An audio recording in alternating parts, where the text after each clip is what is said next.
Do I want to... How much money do you have? 284. That's ticking up. That's a little bank there. We've got 500. This guy's worth 500 gold. Unless he dies. He does have cancer. Ooh. What claim do you have? Duchy of Epirus. Get over here, buddy. You and me, friends that we are. I don't... Yeah, but like, you're saying 311, but we both know you can come up with more. I just got to make sure I time it right. Because if you die in my dungeons, I don't get the full 500. Just stop spending money. Start, you know, corralling your people to afford your ransom. That's what Richard the Lionheart did. Legit, he came back from the Holy Land after... Okay. I don't like Richard the Lionheart. He's like revered in English history. He's dumb because he spent all of the money, and it's also part of the reason why King John got such a bad name.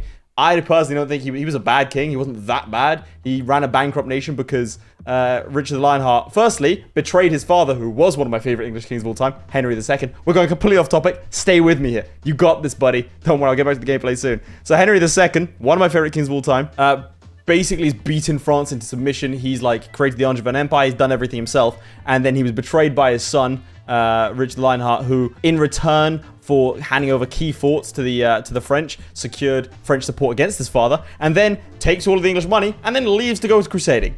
Just abandons his people. Sure. He was so insufferable that everyone there left.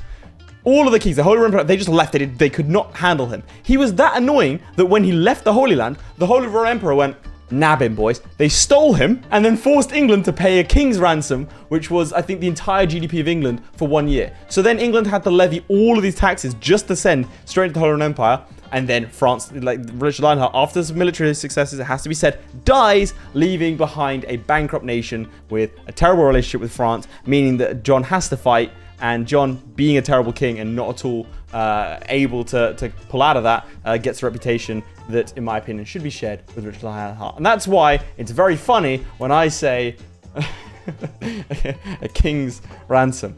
Admittedly, most of you probably would have clicked off the video by this point, but that's okay. Because the best part of this channel is when I have to explain my jokes because they are historical niches.